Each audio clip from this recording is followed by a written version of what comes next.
et on va commencer par celle qui coûte 0 et en l'occurrence, jour de paye, mon cher. Voilà, alors c'est une carte qui est bien utile. Pourquoi? Eh bien parce que, elle coûte rien et elle permet d'avoir 2 points de combat. Alors, première erreur qu'on peut faire avec cette carte, c'est de souvent l'utiliser, tout de suite, gagner les 2 CP et puis les garder sous le coude et de ne pas les utiliser tout de suite. Donc ça, c'est une des premières choses. Maintenant, avec l'expérience, vous allez vous rendre compte que vous pouvez très bien garder la carte et ne l'utiliser qu'au moment où vous avez besoin de ces 2 CP. Ça vous évite de vous prendre des attaques comme par exemple le voleur de l'ombre ou je crois que la pirate aussi peut le faire, qui peuvent vous voler des CP, donc ça peut éviter de vous en prendre dans la figure. Salut Gizmo, merci de passer. Donc ça va vous permettre de gérer un peu vos CP et puis surtout ça vous permet aussi de surprendre votre adversaire puisque ça fait partie dans ce jeu, il y a aussi une part de bluff. Garder une carte en main, voilà, même si vous avez 0 CP ou 2 cartes en main, vous avez 0 CP, l'autre il va dire: «Bon, il peut y aller, je peux tenter mon ulti, je peux utiliser toutes mes cartes» et puis au dernier moment, vous utilisez jour de paye, vous utilisez une autre carte et boum, voilà, il a la surprise du chef, comme tu dirais, hein. Qu'est-ce que tu en penses, Rufus?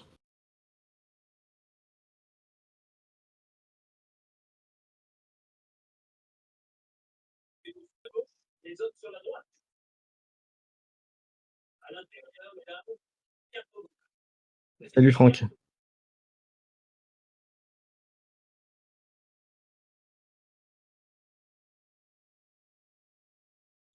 Voilà, donc une carte. Alors bien sûr, vous pouvez l'utiliser si vous avez une carte à payer, tout de suite, une amélioration notamment, ou une grosse carte à jouer. On t'entend pas assez fort, Rufus, apparemment pas du tout. Bon attends, je vais alors on va vérifier. Est-ce que là on m'entend du coup? Alors dites-nous quand vous entendez Rufus, pour qu'il puisse, valider. Allô, allô, Voilà, allô. Test 1, 2, 1, 2. voilà, comme ça ce sera bon. Donc, donc c'est bon. Oui, c'est bon, on t'entend donc Ok, parfait. nickel. Donc cette carte-là, voilà, concrètement, n'hésitez pas à la garder, à l'utiliser quand vous en avez réellement besoin. Voilà, ça c'est voilà, c'est la première chose, le premier conseil qu'on peut donner, et pas forcément l'utiliser et puis mettre les CP et les garder, ne rien en faire et ce qui peut donner une ouverture à, des personnages comme je disais, comme le voleur de l'ombre, la pirate, mais il y en a d'autres, hein, qui pourraient vous voler des CP derrière. Voilà, on va passer ensuite à la carte suivante qui s'appelle coup de pouce. J'attends que Rufus les mette. Voilà, coup de pouce, donc ça coûte un PC. Et alors cette carte est intéressante à plus d'un titre. Alors pourquoi? Comme son nom l'indique, ça vous permet d'augmenter pardon, ou de diminuer la valeur de n'importe quel dé de 1. Donc c'est valable pour vous, mais c'est également pour l'adversaire. Donc ça peut être utile aussi bien pour attaquer que pour défendre. Donc ça c'est bien et ça fait partie des cartes qu'on va toujours essayer plutôt de garder pour de la défense, sauf si par exemple ça vous permet de faire un ulti, d'éviter un whiff. Salut la Terriel.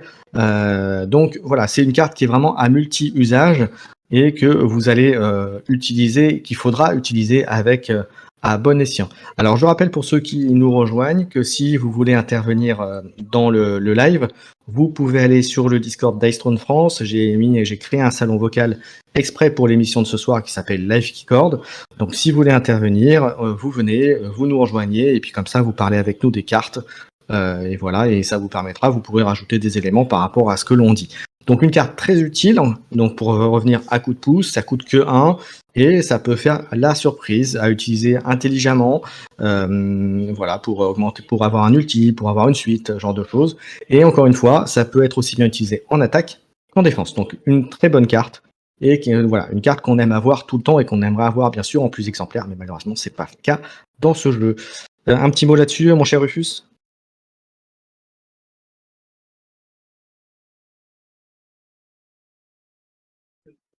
D'accord, bon bah c'est pas grave, je vais.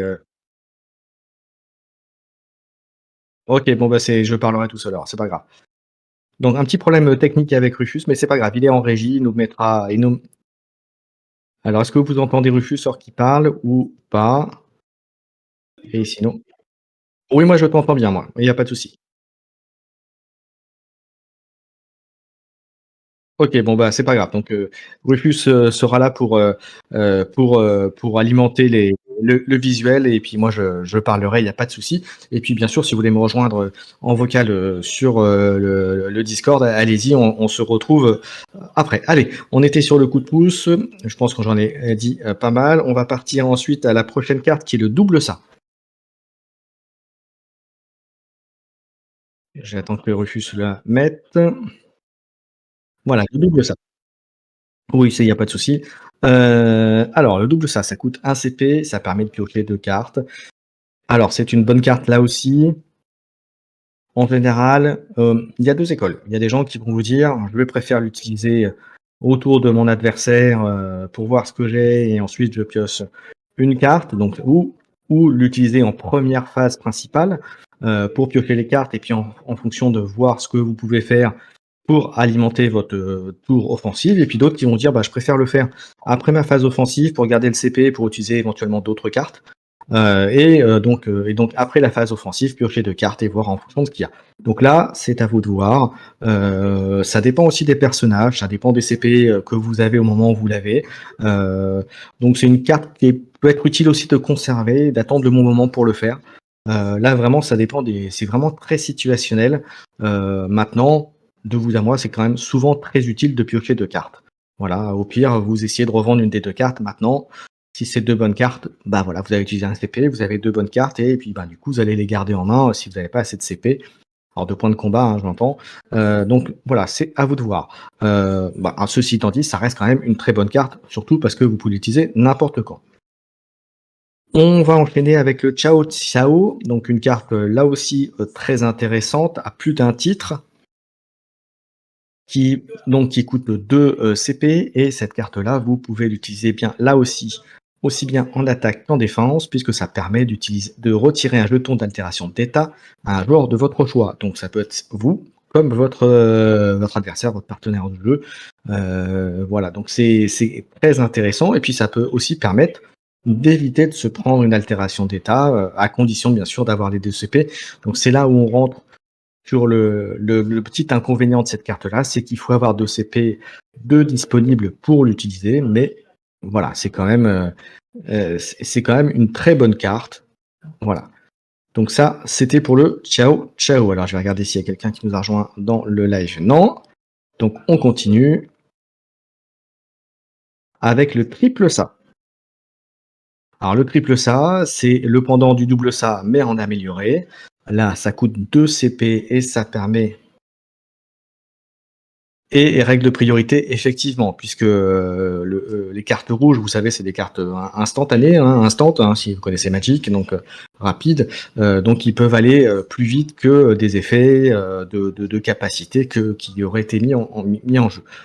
Voilà, donc ça là, le triple ça, très bon aussi, puisque effectivement, alors le fait aussi du double ça, c'est vrai que je l'ai pas dit, on peut l'utiliser aussi lors d'un lancer offensif, puisque c'est une carte rouge, vous permet de piocher 2 cartes et de voir si vous pouvez rajouter un effet dessus. Donc là, c'est un peu la même chose, sauf qu'au lieu de piocher 2 cartes, vous allez en piocher 3, et bien entendu, ça coûte un peu plus cher, puisque c'est 2 points de combat, mais là encore, ça vous permet de piocher des cartes et de pouvoir rentabiliser ces cartes-là. Donc là encore, à vous de voir comment vous l'utilisez. C'est quand même très situationnel aussi. Là, pour le coup, 2 CP, il faut les avoir. Et à ce moment-là, et si vous avez d'autres cartes en main, il faut aussi voir les cartes que vous avez en main. Si vous avez d'autres cartes très utiles, est-ce que le fait de griller entre guillemets vos CP pour ça, est-ce que ça va être utile ou pas? Est-ce que les cartes que vous avez piochées, vous allez pouvoir les revendre pour avoir des points de combat? Donc ça, c'est toute la question. Donc voilà, mais en tout cas, très bonne carte aussi, à utiliser sans modération, comme on pourrait dire également. On a terminé avec les cartes génériques instant en rouge, donc on peut utiliser n'importe quand. On va passer aux cartes bleues avec la carte que tout le monde souhaite avoir en début de partie, c'est-à-dire Las Vegas Bébé, s'il te plaît. Voilà, donc Las Vegas Bébé, ça coûte 0 et c'est toujours bon à prendre. Vous lancez un dé et vous gagnez la moitié en PC, donc ça, on voudrait l'avoir tout le temps. Maintenant, c'est pas le jour de paye, c'est quand même à jouer pendant une des phases principales, donc avant ou après votre lancer. En général, on va l'utiliser avant le lancer offensif pour utiliser au maximum les cartes oranges, donc les cartes qui vont s'utiliser pendant les phases offensives ou défensives. Voilà, donc très utile, vous allez le prendre et comme je vous le disais, généralement, voilà, même la plupart du temps, vous allez l'utiliser pendant la première phase principale. Enfin, c'est comme ça que je l'utilise en tout cas. Bah voilà, Life is Gaspégé, c'est fait. On va passer à Bouge de là, s'il te plaît, Rufus. Alors, pendant que la carte arrive, je vais regarder. Hop, on y va. Alors, Bouge de là, pour un CP, c'est là aussi, pareil, les phases principales. Très utile aussi. Ça retire un jeton d'altération d'état à un joueur de votre choix. Très utile. Là aussi, à 2 niveaux. Vous pouvez l'utiliser aussi pour vous ou éventuellement sur votre adversaire. Donc là, ça dépend des situations, ça dépend du personnage que vous prenez. Là, clairement, vous prenez par exemple une phase offensive, vous prenez un à terre, ben, boum, vous l'enlevez, vous êtes tranquille pour le tour d'après. L'adversaire, le voleur de l'ombre, par exemple, s'est mis dans l'ombre, boum, vous lui enlevez enfin, en première phase principale, vous lui enlevez l'ombre, et puis comme ça vous permet de l'attaquer. Voilà, ça fait partie des exemples d'utilité de cette carte-là. Donc là, pour un CP, à utiliser à bon escient. Voilà. Après, si c'est un pouvoir qui est pas très gênant, qui vous empêche pas non plus de jouer, je prends par exemple comme un chevêtrement ou qu'est-ce qu'il y a comme d'autres pouvoirs comme ça, le commotion par exemple. Voilà, si c'est des pouvoirs instants mais qui vont pas forcément vous empêcher de jouer, c'est pas forcément utile d'utiliser sur un jeton de ce type. Après c'est à vous de voir. À vous de mettre un niveau sur les jetons que vous prenez. Vous avez un prix pour cible, et ben, ces genres de cartes, c'est toujours utile pour les enlever, par exemple. Voilà, je vous donne quelques exemples, bien sûr, de jeux et d'utilité de cette carte-là en partie. Alors, n'hésitez pas à me dire dans le chat, hein, bien sûr, si vous êtes d'accord avec moi ou pas, bien sûr. Voilà, je n'ai pas la science infuse non plus, je ne prétends pas l'avoir non plus. Donc, voilà, ce n'est que des exemples et que des exemples de jeux. Ensuite, mon cher Rufus, on va passer à la carte transfert, s'il te plaît. Transfert, là aussi, c'est une carte qui est très, très utile. Là encore, un peu comme l'autre, à utiliser sur les bons jetons. Et ça peut être aussi utilisé, aussi bien, entre guillemets, pour attaquer que pour défendre. Alors, défendre, c'est si vous avez un jeton qui va vous pénaliser et que vous voulez absolument enlever. Et puis, pour attaquer, ben, c'est justement le jeton qui était pénible, vous le mettez à votre adversaire. Ah oui, il faut et absolument, Aterial a raison de préciser que effectivement, attention, parce que si le jeton que vous visez est un jeton qui peut se sacrifier ou s'utiliser tout de suite, votre adversaire pourra le faire pour éviter de le perdre pour rien, entre guillemets. Voilà. Voilà, exactement. Comme il dit, utiliser un jeton, c'est comme carte rouge, et c'est important de le rappeler. Effectivement, tu as tout à fait raison, Aterial. C'est important de le faire. Donc, transfert, voilà, très, très bonne carte, 2 CP, c'est un peu plus cher que le bouge là, mais très utile et puis des fois ça peut transformer des games, hein. Exemple, vous avez le voix de l'ombre, il est dans l'ombre, il se croit tout tranquille et bien vous dites: «Tiens, transfert, c'est pour moi, ce don-là tu ne feras rien» et puis c'est plutôt pas mal. Voilà, un petit exemple. On va enchaîner, mon cher Rufus, avec quelle altération? C'est un peu dans le même genre, on est dans le même type de carte. Gérer les altérations, donc là attention, à l'utilisation, puisque l'altération vous dit retirer tous les jetons d'altération d'état à un joueur de votre choix. Donc attention, effectivement, c'est souvent utilisé pour enlever des jetons négatifs qui sont sur soi ou sur votre ou des jetons bénéfiques sur votre adversaire. Mais si par exemple, moi je sais pas, votre adversaire, vous lui avez mis, vous vous êtes pris en enchevêtrement et que vous avez trois évitements par exemple, eh bien, si vous faites ça, ben, n'oubliez pas que vous enlevez aussi bien l'enchevêtrement que les 3 jetons d'évitement. Donc, voilà, il faut savoir l'utiliser correctement et faire attention à tout ce que ça implique. Donc là, en l'occurrence, c'est tous les jetons qui sont perdus, donc y compris ceux qui sont positifs que ceux qui sont négatifs. Mais là encore, vous pouvez le faire sur vous comme sur votre adversaire. Donc c'est une carte qui est intéressante aussi.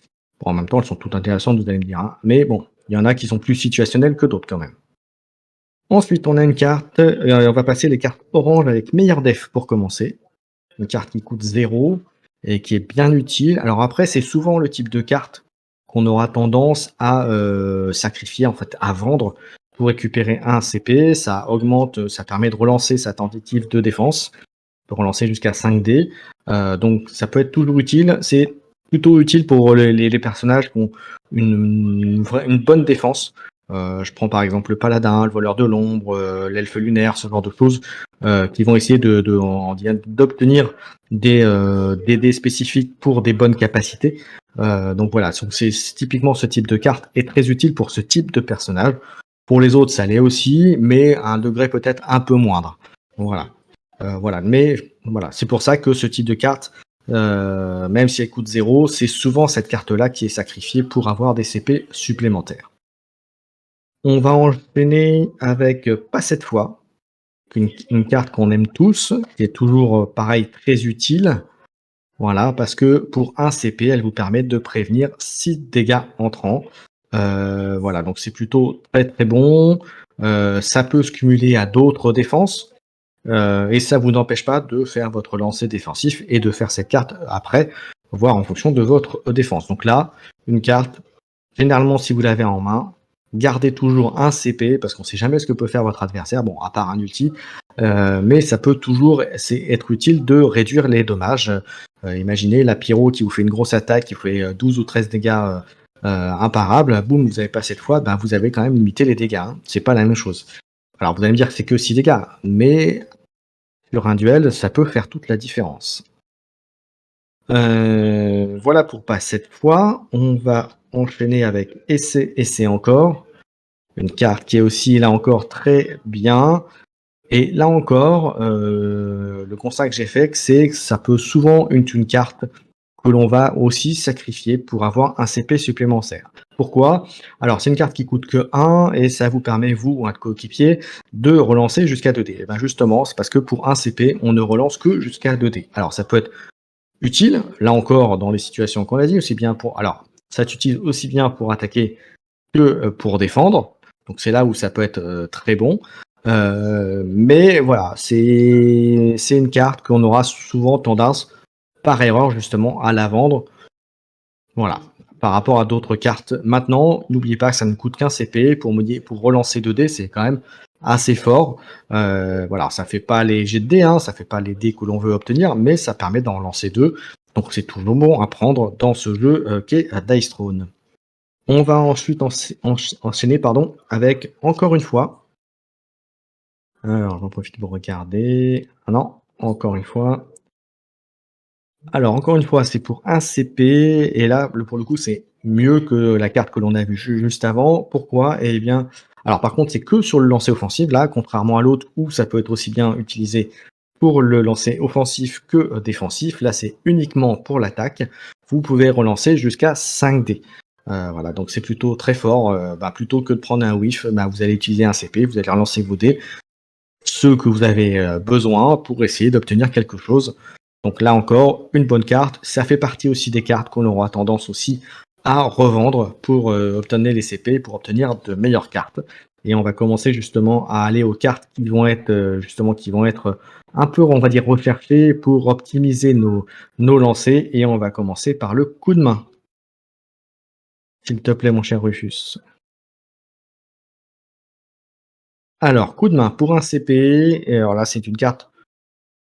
Alors, aussi bien pour attaquer que pour défendre. Alors, pourquoi pour défendre? Eh bien, parce que vous sélectionnez un dé de votre adversaire et vous le forcez à le relancer. Alors, concrètement, c'est plutôt que de vous prendre un ulti ou vous faire une grosse attaque ou de vous prendre une suite, vous allez l'obliger à relancer un dé.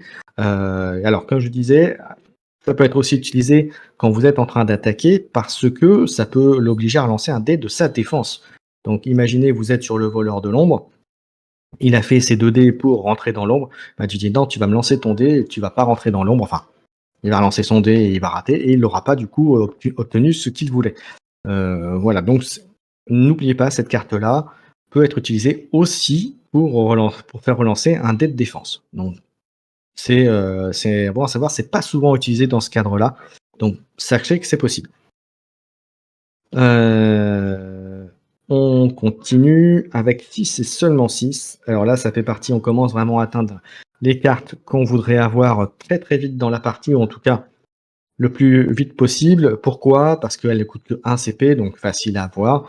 Et on change la valeur d'un de vos dés en 6. Alors, pourquoi c'est intéressant de le passer en 6? Eh bien, comme vous n'êtes pas sans savoir que les 6, c'est le chiffre, ou la phase de dé qu'on va avoir pour les ultis.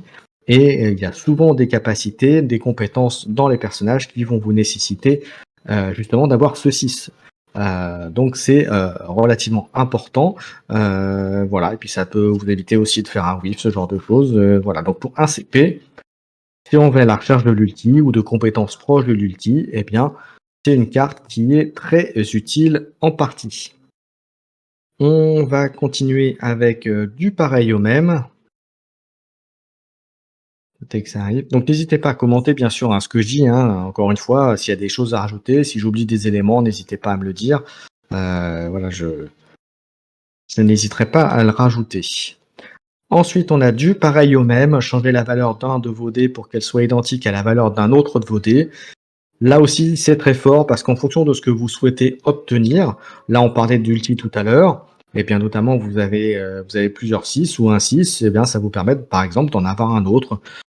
Ou vous avez un dé que vous devez avoir en 3 fois, vous n'en avez que 2, et bien vous transformez le troisième comme les deux autres par exemple. Donc ça peut être très très bon.